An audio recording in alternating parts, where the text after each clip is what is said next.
लघु रूप धर्यु हनुमाना।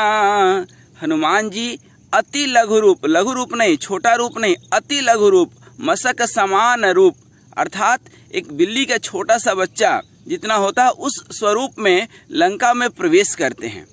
तो किसी ने प्रश्न किया, किसी के मन में ये स्वाभाविक प्रश्न आया होगा कि जब वीर बजरंगबली हनुमान सारे संकट को हरने वाले हैं, अतुलित बल के धाम है, अतुलित बल धामम हिमशैला भदेहम, तो फिर उनको क्या जरूरत पड़ गई कि अति लघु रूप भी नहीं, छोटा रूप भी नहीं, अति लघु रूप धर्यु हनुमाना, अर्थात जीवन में उन्नति के मार्ग पर अग्रसर होना हो। हनुमान जी के गुरु कौन है? श्री सीता मैया। जब अपने गुरु के पास जाना हो, भक्ति करना हो, तो अति लघु रूप भी नहीं, छोटा रूप धारण करना चाहिए। जब हनुमान जी जाते रहते हैं लंका, तो आपको याद होगा एक सुरसा नाम अहिने के माता पठिनी, अर्थात वो सुरसा आती है और हनुमान जी को कहती है कि हनुमान तुमको हम खाने के लिए आए हैं। सुरसा जब अपना मुंह बढ़ाती है तो जस जस सुरसा बदनु बढ़ावा, तासु दूत कपि रूप दिखावा, अर्थात जब सुरसा अपनी मुंह बढ़ाए खाने के लिए तो हनुमान जी ठीक 2 गुना रूप धारण कर लें, और होते होते सत जोजन तहि आनन कीन्हा, अति लघु रूप जो है उस समय ठीक ना छोटा रूप धारण करके, और हनुमान जी उसके मुख से बाहर आकर के निवेदन करने लगे कि हे माता, परीक्षा लेना हो गया हो तो मैं जाऊं, मैं आपके पुत्र समान हूं, क्योंकि आपके मुखारबिंद से, आपके मुख से, आपके पेट से निकल करके आ रहा हूं। क्योंकि सत जोजन मतलब 100 योजन मतलब 1200 किलोमीटर, एक योजन में 12 किलोमीटर, 7 योजन 100 योजन में 1200 किलोमीटर। और हनुमान जी ने जब छोटा सा रूप धारण किया तो हनुमान जी तो पूरा उसके आंत पेट गला सब में घूम करके बाहर निकल गए और बोले कि हे माता, मैं तो आपके पेट से अभी अभी बाहर आ रहा हूँ, तो मैं आपके पुत्र समान हूँ, तो आप मुझे कैसे खा सकती हैं, आप तो मुझे आशीष दीजिए। तब सुरसा उनके बुद्धिमानी पर आशीष और आशीर्वाद दे करके कहती है कि जाओ सारे राम काज करके आ जाओ। तो यहाँ पर हनुमान जी अति लघु रूप धारण कर लेते हैं तो उनका काम बन जाता है। और वहीं आगे चल करके जब लंकनी मिलती है तो मुठिका महा एक कपिहनी रुधिर बमत धर निठनमनी, अर्थात वहाँ पर एक मुट्ठी मारे हैं तो वह जो है, कहने का मतलब यहाँ पर कितना अच्छा संकेत है कि रास्ते चलते कभी छोटा मोटा पत्थर आए तो आप पैर से मार करके उसको साइड कर दीजिए और आगे बढ़ जाइए, लेकिन कोई बड़ा पत्थर आ जाए तो वहाँ पर अपना पैर तोड़ने का कोई मतलब नहीं है। विनम्रतापूर्वक खुद साइड हो करके, छोटा पत्थर मिले तो साइड कर दीजिए, बड़ा पत्थर मिल जाए तो साइड हो जाइए और जीवन में उन्नति के मार्ग पर अग्रसर होइए। देखे होंगे कि नदी किनारे छोटे छोटे जो पेड़ होते हैं, वह कितना भी बाढ़ आ जाए, भयंकर जो है तूफान आ जाए नदी में, लेकिन वो बेचारे झुक जाते हैं, और जब झुक जाते हैं तो वो बच जाते हैं, और बड़े बड़े पेड़ और मकान जो अकड़ में खड़े रहते हैं वह उखड़ जाते हैं। जब छोटा बालक होता है, एक छोटा गाय का बछड़ा माँ का दूध पीता है, गाय का दूध पीता है, और वही जब बैल बन जाता है तो भूसा खाता है। तो बड़ा बनने में, अभिमानी बनने में जब अहंकार आ जाता है, और हनुमान जी लंका में जाकर के राम जी के सारे कार्य करते हैं, ठीक ना, छोटा सा रूप धर करके, तो यह भी संकेत मिलता है कि जीवन में जब भी कोई बड़ा काम करना हो तो छोटा रूप धारण कीजिए। विनम्रता विद्या ददाति विनयम, विनयम ददाति पात्रता, अर्थात जब विनम्रता आपके अंदर आ जाती है, आप छोटे बन जाते हो तो आपका काम सरल हो जाता है। और आप ध्यान दीजिए, इतिहास में जितने भी बड़े लोग हुए हैं जिन्होंने कुछ बड़ा काम किया है, हमेशा छोटा बन करके काम किया है। और जो बड़े बनते हैं, बड़े बन करके अभिमान से युक्त हो करके हमेशा उन्होंने छोटे काम किए हैं, अपने आप को उन्होंने बर्बाद किया है। आप देखिए, अभिमान में रह करके किया अभिमान तो मान नहीं पाएगा, अर्थात इस अभिमान से ऊपर उठ करके ही कोई बड़ा काम किया जा सकता है। रूप आपका छोटा हो, विनम्र हो और बड़ा काम करें तब मज़ा आता है, लेकिन बड़ा बन करके बड़े बड़े लोग छोटे छोटे काम करते हैं, और जहाँ ज़रूरत पड़े वहाँ पर हमेशा विनम्रता से काम नहीं चलती है। रोज हमारे जीवन में रामायण है, हर श्वास हमारी गीता है, विनम्रता हमारा भारत है, और उस विनम्रता का यदि गलत फायदा उठाए तो महाभारत है। ये भी ध्यान देना है कि विनम्रता बहुत अच्छी बात है, लेकिन उस विनम्रता का कोई गलत फायदा नहीं उठाए। हनुमान जी जब रावण के पास जाते हैं तो बहुत विनम्रता पूर्वक उसको काफ़ी कुछ समझाते हैं, लेकिन रावण अपने अभिमान, अपने अहंकार से तिरोहित होते हुए क्या हनुमान जी के वचन को सुनेगा?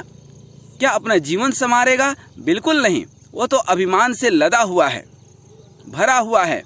तब हनुमान जी को एक दूसरा रूप भी धारण करना पड़ा। जब पूंछ में जब घी, कपड़े और आग लगाए जाने लगे, तब हनुमान जी ने अपना पूंछ खूब बड़ा कर दिया। लो लगाओ, रहा न नगर संघृत तेला, तेल कपड़े सब खत्म हो गए लंका के, और चून चून करके हनुमान जी ने उल्टी पलटी लंका सब जारी, सारे लंका को उन्होंने जला दिया। तो जहाँ जैसी ज़रूरत पड़े उस तरह से अपना व्यवहार विनम्रतापूर्वक करके जीवन में आगे बढ़ना चाहिए।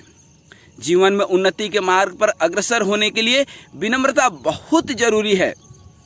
इसीलिए तो बड़े बड़े महाविद्यालयों में सबसे पहले यही लिखा हुआ होता है कि विद्या ददाति विनयम, विनयम ददाति श्रद्धावान लभते ज्ञानम। एक तो श्रद्धा होना चाहिए और दूसरी कि विनम्रता होनी चाहिए। जब आप विनम्र होते हैं तब आप कुछ सीख पाते हैं, और जब अपने अहंकार में तिरोहित होते हुए आप कुतर्क करते हैं किसी ज्ञानी व्यक्ति से, साधु की पूछ न जाती पूछ लो ज्ञान। अर्थात कई लोग ऐसे मिलते हैं दुष्ट स्वभाव के लोग जो तर्क करते हैं, किसी तरह से अपने अहंकार के बस में आपको अपमानित करने की कोशिश करेंगे। ये कोशिश करेंगे कि आप कुछ नहीं जानते, उटपटांग प्रश्न पूछते हैं। एक व्यक्ति प्रश्न पूछता है कि हनुमान जी क्या मच्छर के समान क्या छोटा रूप धारण करके गए? तो जी हाँ गए। तो जब मच्छर के समान रूप धारण किए तो हनुमान जी के द्वारा ले जा रही जो राम नाम की मुद्रिका है, अंगूठी है, वो कहाँ चली गई? एक मच्छर अंगूठी कैसे पकड़ेगा?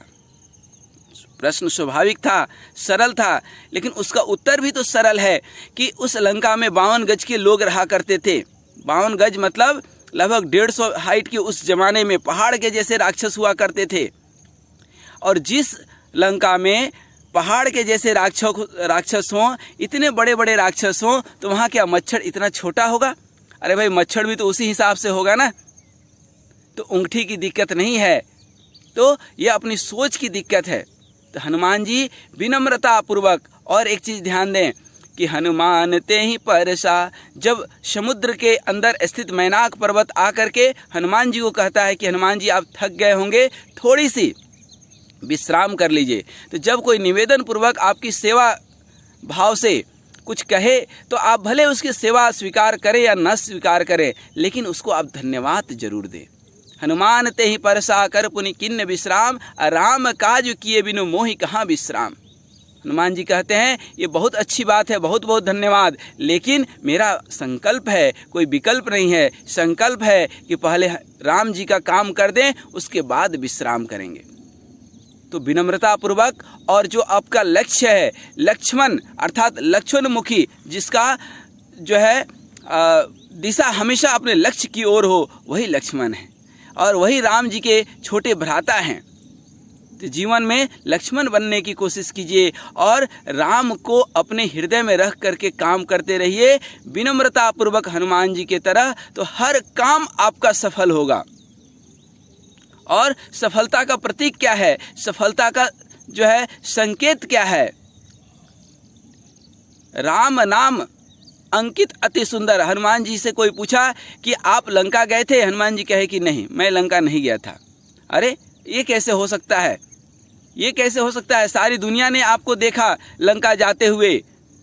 तो हनुमान जी कहते हैं कि मैं लंका नहीं गया। यह जो राम नाम अंकित अति सुंदर ये मुद्रिका है, ये जो अंगूठी है जिस पे राम नाम अंकित है, ये हमें यहाँ से वहाँ ले गई थी।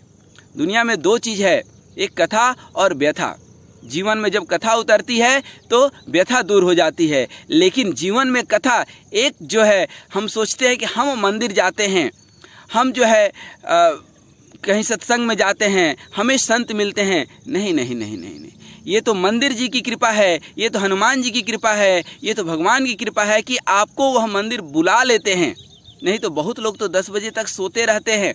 जीवन में अनेक समस्याएं हैं और कुछ लोगों को कोई समस्या नहीं है, फिर भी वो मंदिर नहीं जा पाते हैं, भगवान की पूजा पाठ नहीं कर पाते हैं। तो जीवन में ये कभी मत सोचिएगा कि हमने ये प्राप्त किया, हमने ये किया। नहीं, मैं ये किया, मैं वो किया, बकरी वाला मैं नहीं।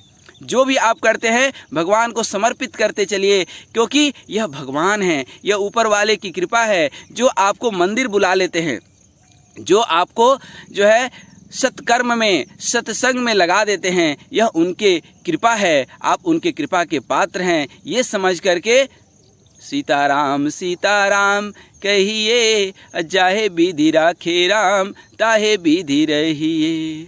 होगा वही प्यारे जो राम जी को भाएगा। अर्थात उनकी जो इच्छा होगी, उनको बुलाना होगा अपने चरणों में, अपने सत्संग में, अपने मंदिर में, तो आपको वो बुला ही लेंगे। तो इसलिए राम राम कहते रहिए और अति लघु रूप हमेशा विनम्रतापूर्वक जीवन में सफलता के सूत्र को धारण करके आगे बढ़ते जाइए। हरिओम तत्सत, हरिओम तत्सत।